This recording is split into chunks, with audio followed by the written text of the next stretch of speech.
अगर कोई आपको नीचा दिखाना चाहता है तो इसका मतलब है कि आप उससे पहले से ही ऊपर हो।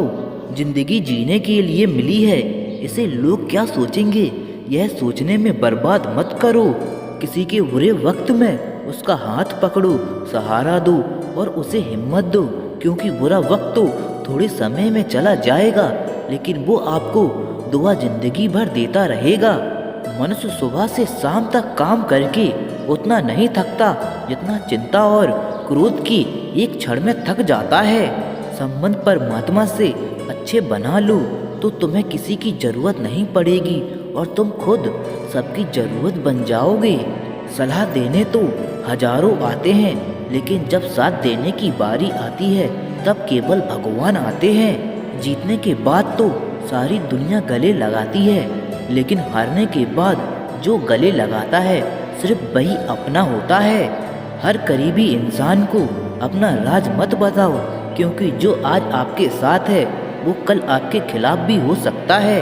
बिना मतलब के आपकी कोई इज्जत नहीं करेगा, लेकिन खुद को इतना काबिल बनाओ कि लोग बिना मतलब के भी आपकी इज्जत करें।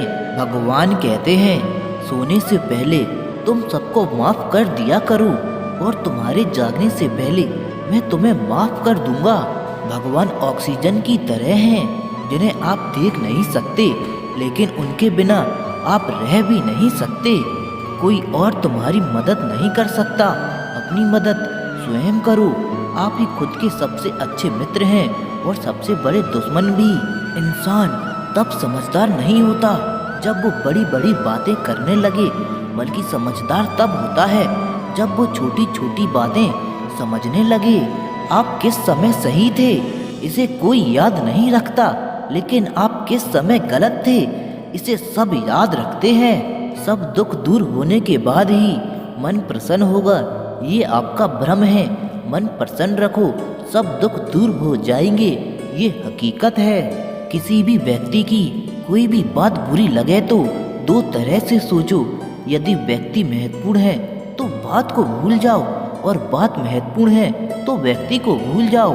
रिश्तों का संबंध सिर्फ रक्त से नहीं होता, जो मुसीबत में हाथ थाम ले उससे बड़ा कोई रिश्ता नहीं होता।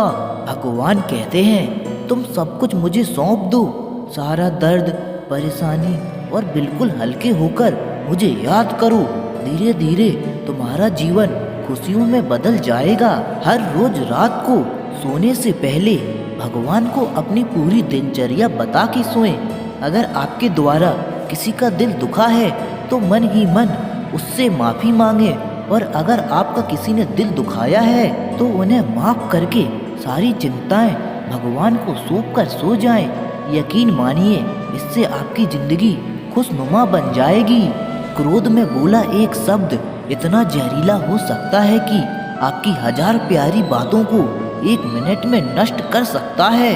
सबको हंसाना, लेकिन कभी किसी पर हंसना मत। सबके दुख बांटना, लेकिन कभी किसी को दुखी मत करना। सबकी राह में दीपक जलाना, लेकिन किसी का दिल जलाना मत। यही जीवन की रीत है, जैसा बोओगे वैसा ही पाओगे। दुआ और प्रार्थना असंभव को भी संभव बना देती है। ईश्वर को ना हमारे तन की जरूरत है ना धन की, उसको तो बस पवित्र मन की जरूरत है। इसीलिए वो हमें कुछ भी छोड़ने के लिए नहीं कहता, बस कहता है, बच्चे मन से बेकार छोड़ो, गंदे विचार छोड़ो। जो आने वाला है वो हमेशा गुजरे हुए कल से बेहतर होगा। यही एक सोच आपको जीवन में कभी निराश नहीं होने देगी। झूठ भी कितना अजीब है, खुद बोलो तो अच्छा लगता है, दूसरे बोले तो गुस्सा आता है। खुशियाँ चाहे किसी के साथ भी बांट लो, पर गम हमेशा भरोसेमंद इंसान के साथ ही बांटना चाहिए। जीवन में समय चाहे जैसा भी हो, परिवार के साथ रहो। सुख हो तो बढ़ जाता है और दुख हो तो बट जाता है। सच्चा मित्र वही है जो उस समय भी आपके साथ खड़ा हो जब सारी दुनिया आपके खिलाफ हो। आपके पास जितना भी है उसके लिए बार बार दिल से धन्यवाद कहें, हर वक्त कहें। यकीन मानिए, जितना भी है वो बहुत जल्द कई गुना हो जाएगा। प्रार्थना और ध्यान इंसान के लिए बहुत ज़रूरी है, क्योंकि प्रार्थना में भगवान आपकी बात सुनते हैं और ध्यान में आप भगवान की बात सुनते हैं। श्री कृष्ण से कितना कुछ छूटा, पहले माँ छूटी, फिर पिता छूटे, फिर जो नंद यशोदा मिले वे भी छूटे, संगी साथी छूटे, राधा भी छूटी, गोकुल छूटा, फिर मथुरा छूटी। श्री कृष्ण से जीवन भर कुछ ना कुछ छूटता ही रहा। नहीं छूटा तो देववत, मुस्कान और सकारात्मक। श्री कृष्ण दुखी नहीं, उत्सव के प्रतीक है।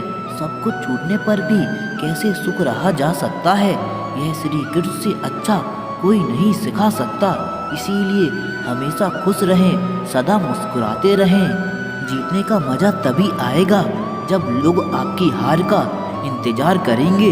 गीता में लिखा है, यदि कोई आपको अच्छा लगता है तो अच्छा वो नहीं, अच्छे आप हैं, क्योंकि उसमें अच्छाई देखने वाली नज़र आपके पास है। अपनी पीड़ा के लिए संसार को दोष मत दो, अपने मन को समझाओ। तुम्हारे मन का परिवर्तन ही तुम्हारे दुखों का अंत है। सोच और नियत अच्छी रखिए, फिर आपके कष्ट प्रभु स्वयं दूर कर देंगे। याद रखना, भगवान से कभी उम्मीद छोड़ना नहीं और दुनिया वालों से कभी उम्मीद रखना नहीं। सुख दुख एक सिक्के के दो पहलू हैं। जहाँ सुख होगा वहाँ दुख भी होगा, और जहाँ दुख होगा वहाँ सुख भी होगा। इसीलिए सुख दुख के बारे में ना सोचे, निरंतर अपने लक्ष्य को प्राप्त करने के लिए प्रयास करते रहना चाहिए। एक बात हमेशा याद रखना, किसी के सामने गिर जाने से ना तो मोहब्बत मिलती है और ना ही इज्जत। इसीलिए अपने स्वाभिमान को जिंदा रखो। अगर कोई आपकी किस्मत में होगा तो आपके पास वह खुद ही चलकर आएगा। दूसरों को हराने का शौक मत रखो, बस खुद को आगे ले जाने की जिद पालो। कभी हार ना मानने की आदत ही एक दिन जीतने की आदत बन जाती है। सिर्फ दो चीज़ें मनुष्य का भाग्य निर्माण करती हैं। पहला स्वभाव, अगर आपके स्वभाव में अच्छाई है, विनम्रता है और गुण है तो आपका भाग्य चमकेगा। और अगर आपका स्वभाव क्रोधी है, आलसी है तो आपका भाग्य बिगड़ना अनिवार्य है। इसीलिए अपने स्वभाव को मधुर और आकर्षित बनाइए। दूसरा, आपकी वाणी। बोलना तो आदमी 2.5 साल की उम्र में सीख जाता है, परंतु कब कहाँ कैसे और क्या बोलना है उसे यह जिंदगी भर समझ नहीं आता।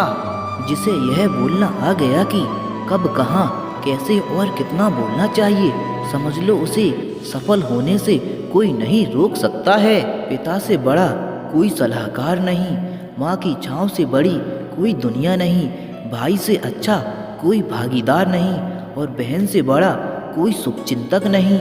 इस मतलबी दुनिया से कोई मतलब ना रखो, और मतलब रखना भी है तो अपने मतलब से मतलब रखो। दुआएं मांगने से किसका भला होता है, मिलता तो वही है जो हमने बोया होता है। तुम नीचे गिर के देखो, कोई नहीं आएगा उठाने। तुम जरा उड़कर तो देखो, सब आएंगे गिराने। एक बात हमेशा याद रखना, अगर शराब की दुकान पर बैठकर दूध पियोगे तो तुम्हें शराबी का ही दर्जा मिलेगा, और किसी मंदिर में बैठ के पानी भी पियोगे तो तुम्हें एक संत का दर्जा दिया जाएगा। इसीलिए आप किसके साथ उठते बैठते हो यह बहुत मायने रखता है।